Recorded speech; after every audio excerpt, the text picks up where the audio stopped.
Morning students, today we are going to do the third poetry prescribed by UP board for class 12th, and the name of this poem is On His Blindness. On His Blindness. तो यहाँ जो आपको दिख रहा है सामने, उसमें पहले लिखा हुआ है सोनेट ऑन हिज ब्लाइंडनेस। तो सोनेट जैसे ऐसे होता है, ऐसे किसी टॉपिक पे लिखा जाता है, ऐसे ऑन पॉल्यूशन, है ना, उसी तरह ये सोनेट भी है, सोनेट ऑन हिज ब्लाइंडनेस। तो सोनेट ब्लाइंडनेस के ऊपर, ठीक है। तो ये ब्लाइंडनेस के ऊपर सोनेट लिखी गई है। किसकी ब्लाइंडनेस, किसके अंधेपन के ऊपर लिखी गई है? जॉन मिल्टन, उन्हीं के द्वारा लिखी गई है।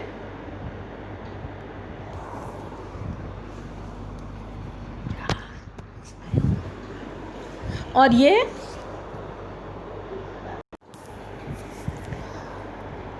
दिस तो ऑन हिज ब्लाइंडनेस है, ये सोनेट है।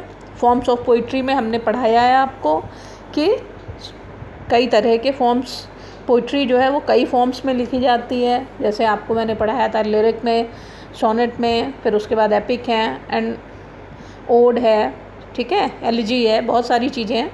तो उसमें आपने सोनेट भी एक पढ़ा था। सोनेट जो है वो most technical form of poetry होता है, ये आपको बताया था मैंने। ये पर्सनल होता है, यानी सब्जेक्टिव होती है, ये शॉर्ट होती है और इसकी लाइंस एकदम डेफिनेट होती हैं। 14 लाइंस का होता है। दो तरह के सोनेट होते हैं, एक इटालियन सोनेट और एक शेक्सपियरियन सोनेट। इटालियन सोनेट जो है वो बेसिक सोनेट है, जो इटली से सचमुच में ओरिजिनल आया है, और उसी पर मिल्टन ने ये सोनेट लिखा है, यानी उन्होंने ओरिजिनल फॉर्म में लिखा है। तो John Milton belong to England, ये इंग्लैंड के थे। मिल्टन जो है वो एक बहुत ही रिलीजियस आदमी थे। He was a very religious man and उनको कहा जाता है कि वो रेफॉर्मेशन और रेनाइज़ा के चाइल्ड थे। He was child of reformation and renaissance. और उन्होंने क्रॉमवेल एक प्रधानमंत्री थे जो इंग्लैंड में कुछ समय के लिए रहे, 40-50 साल। तो क्रॉमवेल के समय में वो एजुकेशन मिनिस्टर थे। और ये जो क्रॉमवेल का पूरा शासन माना जाता है, इसमें माना जाता है कि मनोरंजन के सारे साधन जो कुछ एक्सट्रीम होते हैं, यानी जो पसंद नहीं करे जाते, जिसमें मार धार, लड़ाई झगड़ा, ड्रामा उमा, ऐसे जिसमें लव हो, लस्ट हो, है ना, ब्लडशेड हो, इस टाइप की चीज़ों को ये लोग पसंद नहीं करते थे। और लोगों को चाहते थे कि वो लोग ऐसी चीज़ें ना देखें, ना सुने, ना उस पर डांस करें, ना करें कुछ। तो ऐसी चीज़ों को बंद कर दिया गया था और सिर्फ रिलीजियस चीज़ों पे ही लोग ध्यान देते थे, या बहुत छोटी मोटी चीज़ों पे कविताएं हो रही थी, जैसे कहीं रोज़ पे हो जाए और कहीं सिंपल चीज़ों पर। तो क्रॉमवेल का शासन इसीलिए जाना जाता है। खैर, हमें इतना नहीं, मिल्टन की प्रतिभा से कोई इनकार नहीं कर सकता। He was a world class poet and he was almost equal to Shakespeare. तो उन्होंने ये पोइट्री लिखी है, और अगर ये अच्छी ना होती तो आज हम इसे 400-500 साल बाद यहाँ नहीं पढ़ रहे होते, है ना। तो this is an important poetry, और वो उन्होंने खुद अपने बारे में लिखी है। तो हम पहले इसको एक बार रिसाइट करेंगे, फिर थोड़ा सा इसके बारे में बता करके, और उसके बाद दूसरी स्लाइड में हम एक एक करके लाइन वाइज इसको पढ़ेंगे।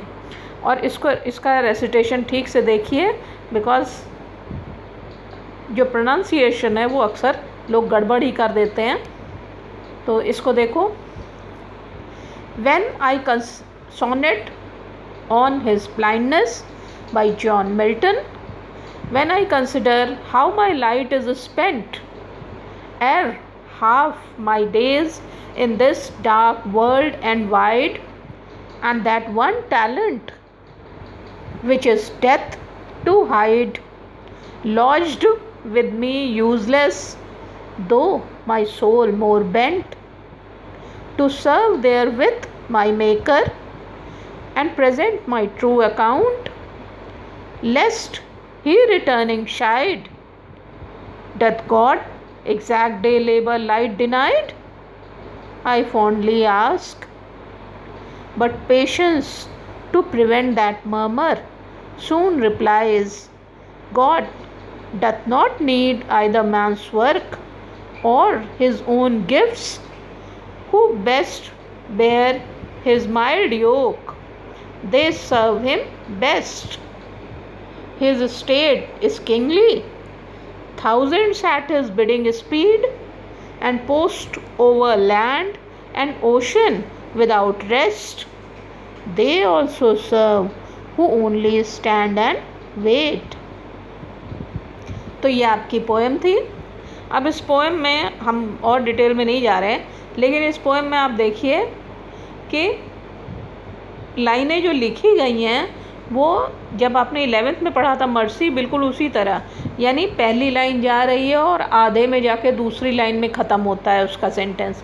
उसी तरह यहाँ भी है। देखिए इसकी फर्स्ट लाइन जो है वो कहाँ जाके ख़त्म हो रही है, when I consider how my light is spent at half my days in this dark world and wide.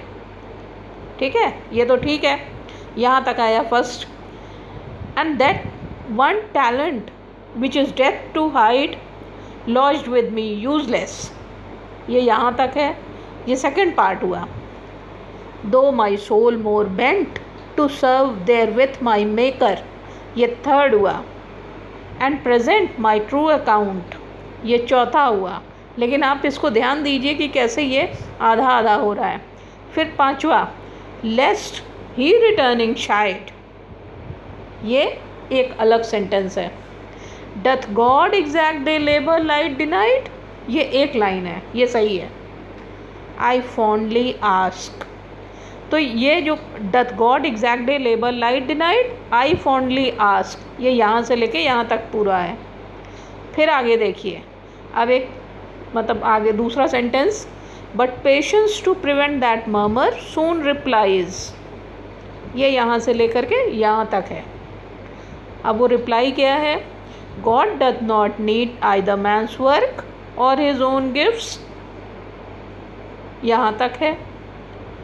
Who best bear his mild yoke, they serve him best, यहाँ तक एक और है सेंटेंस। फिर हिज स्टेट इज किंगली, ये एक अलग है। Thousands at his bidding speed and post over land and ocean without rest, ये एक अलग हिस्सा है। They also serve who only stand and wait, ये अलग लाइन है। ठीक है, तो अब ये पोइट्री है, थोड़ा सा इसे आप इस तरह समझिए, आप हिंदी से इंग्लिश ट्रांसलेशन पे मत जाइए, बल्कि इंग्लिश को इंग्लिश वालों की तरह से समझने की कोशिश करिए। ठीक है, किसी भाषा को अगर समझना है कायदे से तो उसको उसी भाषा में ही ज़्यादा समझने की कोशिश करना चाहिए। उसको कहीं से अगर आप ट्रांसलेट जैसा कर रहे हैं तो उतना नहीं समझ में आएगा। अगर इंग्लिश टू इंग्लिश आप समझेंगे तो हो सकता है कुछ शब्दों की आपको मीनिंग ना आए, लेकिन फिर भी आप बात को पकड़ लेंगे।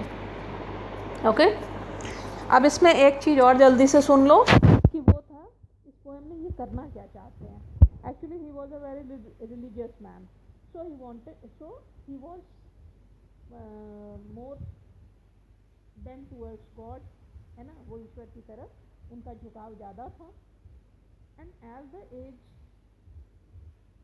केम ओवर हिम, जैसे जैसे उनकी एज बढ़ती गई, ही वॉज मोर बेंट, वो और ज़्यादा बेंट हो गए, और ज़्यादा वो रिलीजियस हो गए। Now Milton was blind at an early age, अब मिल्टन जो है बहुत अर्ली एज में ब्लाइंड हो गए, लेकिन तब तक क्या था कि वो काफ़ी परिपक्व हो गए थे, काफ़ी मैच्योर्ड हो गए थे, और उनका लिटरेरी जीनियस, यानी जो वो लिखने की उनका कला थी, कौशल था पोइट्री करने का, लिखने का, वो काफ़ी बढ़ चुका था। और वो चाहते थे कि मैं ईश्वर की महिमा को गाऊं। That means he wanted to glorify God by writing about him, वो ईश्वर को ग्लोरीफाई करना चाहते थे लिख लिख करके। लेकिन नाउ व्हाट हैपेंड, उनकी लाइट ही ख़त्म हो गई, उनकी आंखों की रोशनी ही ख़त्म हो गई। सो ही स्टार्टेड कंप्लेनिंग गॉड। तो यहाँ पे इस पोएम में वो ईश्वर से कंप्लेन करने लगते हैं, that why he did such an injustice to him. तो वो कंप्लेन करने लगते हैं कि वो क्यों ईश्वर ने उनके साथ इतना बड़ा इनजस्टिस किया, इतना बड़ा अन्याय किया।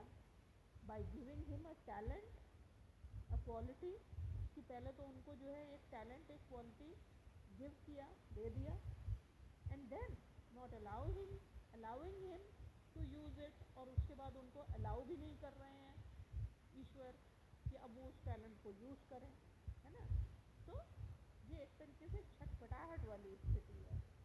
ही वॉज जस्ट अनॉयड, और फिर उसके बाद वो परेशान होकर के ईश्वर से सवाल करते हैं इसके बारे में।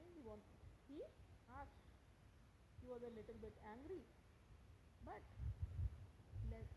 पोएम में ही उन्होंने इसका जवाब भी दिया है, आधी पोएम के बाद उन्होंने इसका जवाब दिया है, और उन्होंने जो जवाब दिया है वो उनके रिलीजियस माइंड को बहुत अच्छी तरह बताता है।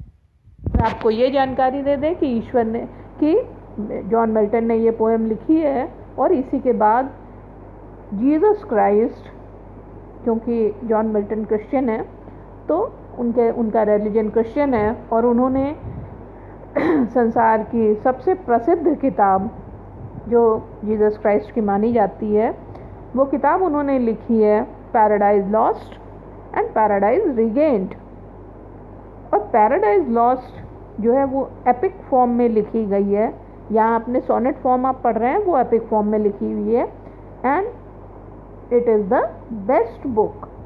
सिर्फ इस एक किताब को लिख करके मिल्टन हो गए, ठीक है ना। तो हालांकि किताब में कुछ और भी हो गया, लेकिन फिर भी मिल्टन का गुण उसमें से उभर के आता है, और इसीलिए पूरा संसार उनकी महिमा को, मिल्टन की महिमा को गाता है। तो Milton was a genius person, he wanted to use his literary talent to write about God, but when he became blind, he started complaining why God has taken his light, है ना। और इस तरीके से फिर उन्होंने बाद में समझा कि ईश्वर जो भी करते हैं वो ऐसे ही नहीं करते हैं, ईश्वर जो भी करते हैं वो अपने हिसाब से करते हैं। तो यहाँ पे एक बात कही जा सकती है कि man proposes and God disposes, यानी हुई है वही जो राम रचि राखा। आप चाहे जितना सोचिए, लेकिन काम तो वही होगा जो ईश्वर चाहते हैं। ओके।